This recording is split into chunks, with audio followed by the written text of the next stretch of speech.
कोंबड्या. अरे आता आपलं चालेल आवत हाणायचं. आवत हाणायचं म्हणजे पप्पा मारते तिथं रेषा. तर ह्या अशा रेषा. तर इकडं कशासाठी, तर काटवनात पण आपल्याला बटाटेच लावायचे. आणि ओम जिथं बसला आहे ते बटाट्याचं बियाणे. इथे गोणी खाली केली, तिकडं दुसरी, तिकडं तिसरी, इकडं चौथी, पाचवी अशा गोण्या खाली केल्यात. बटाट्याचं बियाणं घेऊन आलो इकडं. आपले जे घरापासल्या शेतात आहेत ना, तर ते नंतर बटाटे लावू, पण हिथं अगोदर लावायचे आहेत आपल्याला. इकडच्या शेतात बटाटे अगोदर लावायचे म्हणून आपण बैलगाडी वगैरे सगळं घेऊन आलो बटाट्याकडं. पप्पा आता रेषा मारतात. गाई कुठं चरतात, तर आपल्या गाई ते पाठीमागे झाडं बघतात ना, त्या झाडात चरतात आपल्या गाई. आई देते गाईकडे लक्ष. आता पप्पा जाणार आहेत गाईकडं आणि मी रेषा मारतो. तर इकडे यायला उशीरच झाला आहे थोडा, म्हणजे आत्ता 1-1:30 वाजले असेल. लय उशीर झाला यायला. जनावर घेऊन पप्पा अगोदरच आले होते. तर आणि आम्ही मागून आलो तर मग बटाट्याचं बियाणं आऊत घेऊन. तर रेषा मारायचं चालू आहेत.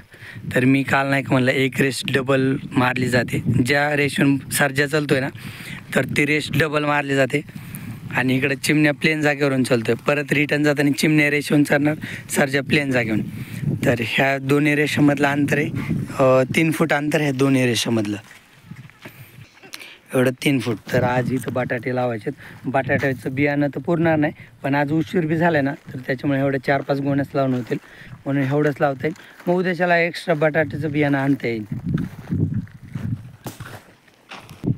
आपले काही जनावर ह्या झाडात चरतात आणि 1-2 जनावर तिकडे समोर आहेत. ते नवेवाले जे वासरे आहेत ना, ते समोर चरतात तिकडं.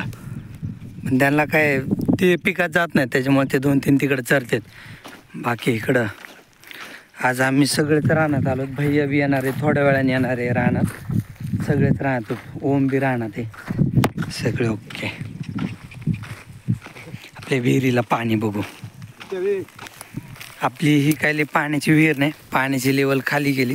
म्हणजे सध्याला जमिनीत पाण्याची लेवल हीच आहे.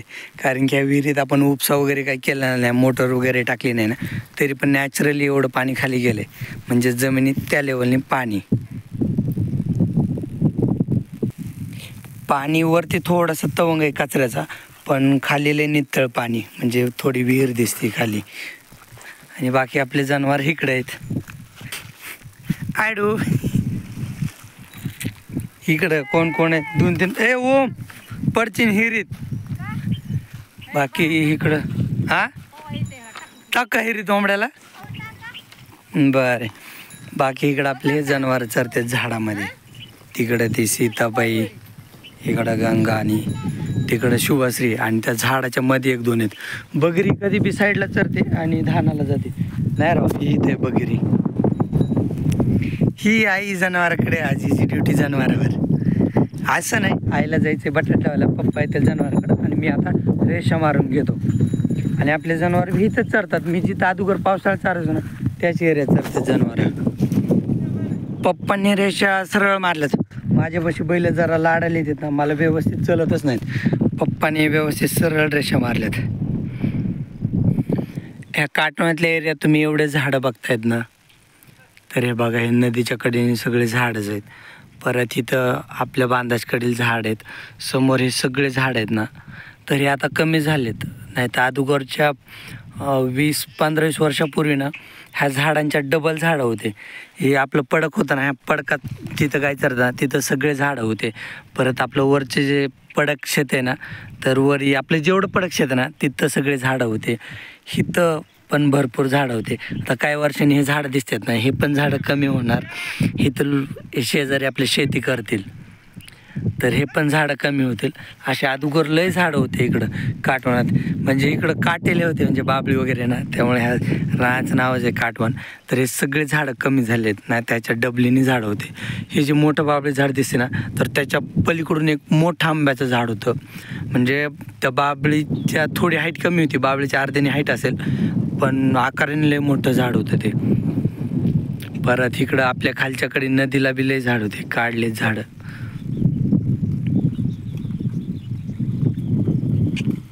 बैलाला आणले पाण्यावर. ओमनी घेतला छोटा बैल आणि मी आणला मोठा बैल पाण्यावर आणलेत नदीला.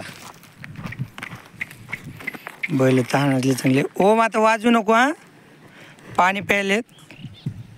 पाणी कमी झालं नदीचं. अरे ताण नाही का रे बाबा, ताण नाही ह्याला, ताण नाही.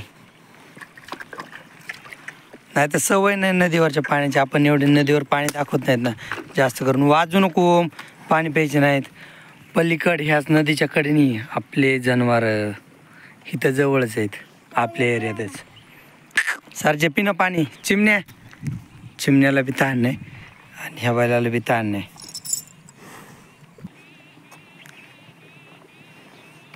ह्यो तरी प्याला 1-2 घोट, मोठा बैल तरी. बऱ्याच वेळाने चिमण्या प्यायला लागला पाणी. चिमण्याला इथं मारलं होतं सर्जानी. माझ्याच हातात दोन्ही बैल होते, चिमण्यासमोर होता. सर्जा मागून आला आणि त्याला अचानक मारलं. तर चांगलं लागले, पण आता एक 5-6 दिवस झालं ते मारलेलं. आता ठीक झालंय. त्याला इथं परत पुढं बी इथं पण सर्जन मारलं. त्यावेळेस भैयाकडे होते बैल, त्यावेळेस इथं मारले चिमण्याला. सर्जा मोठा आहे ना, सारखा मारते बारक्या बैलाला. सर्जा पिणं पाणी आणखीन. तो बैलांना थोडं मोकळं सोडलं होतं. पाणी तर थोडंच पिलेत. तर एवढ्या लाईन मारल्यात, थोड्याशा लाईन मारायच्या राहिल्यात. आणि इकडं आपला राजमा आहे ह्यो. ह्याला भिजवायचं चालू आहे, म्हणजे ह्या तुकड्याला नाही, सगळ्यात वरचा राजमा ना त्याला. ह्याचा नंबर 2-3 दिवसांनी येईल भिजवायला. आणि तिकडं आईन वहिनी लावतात बटाटे. पाण्याची नाही गरज म्हणले. इकडं आईन वहिनी बटाटे लावतात, तिकडं संगवात्याला बटाटे लावायला. आम्ही आता थोड्या रेषा मारायच्या राहिल्या, तेवढ्या रेषा मारून मला जायचं घरी. तर आता रेषा मारून घेतो, टाईम पण भरपूर झाला आहे.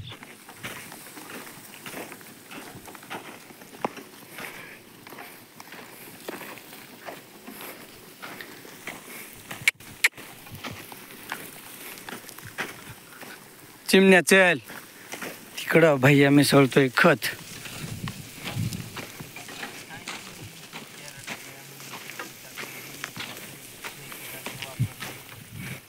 तावत इथं उभा केलंय. रेषा ओढायच्या तर झाल्यात आता सगळ्या. काही रेषा अर्ध्यात आल्यात.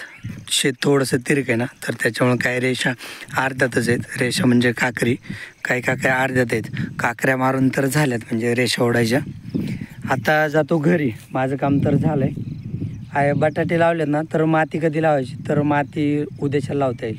आता मी घरी जातो. घरी पण घरच्या जर सगळ्यांचं काही काम असेल थोडंफार, तर ते काम करायचं आणि घरचे कामं बघतो. मग माती लावायला उद्याच्यालाच येतं आहे इकडं.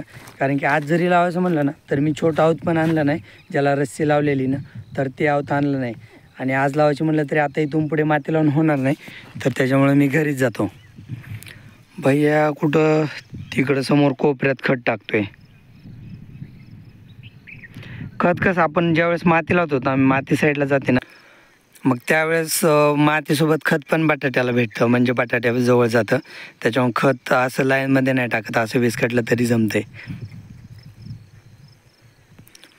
आणि आईन त्या बटाटे लावतात. बटाटे लावायचे तर काय मी मागच्या वेळेस दाखवलेच. असे बटाटे ह्या लाईनमध्ये बटाटे ठेवायचे, एक 8-8 इंचाच्या अंतराने बटाटे ठेवायचे त्या लाईनमध्ये. चला आता ओमला बी नेणार आहे मी माझ्यासोबतच घरी. त्याने बी तर काही केलंच नाही काही, आणि करणार बी नाही काय. त्याला बी घेऊन जातो घरी, ओमला बी. आता ओमन मी चाललो घरी, मग दिवस माळल्यावर भाई आणि ते येते.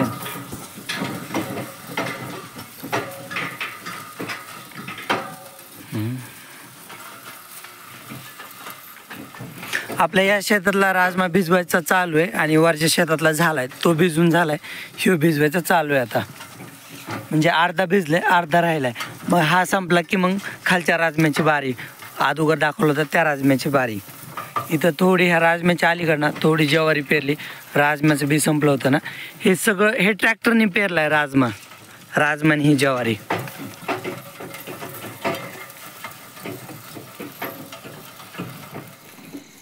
तर संध्याकाळी बैलांना भुस्सा खायला टाकलाय, कारण की खायला पण गवत काढलं नव्हतं, आणि डाळिंबात बांधायचं म्हणलं तर लय उशीर होईल, तर त्याच्यामुळे चरायला बी बांधले नाही.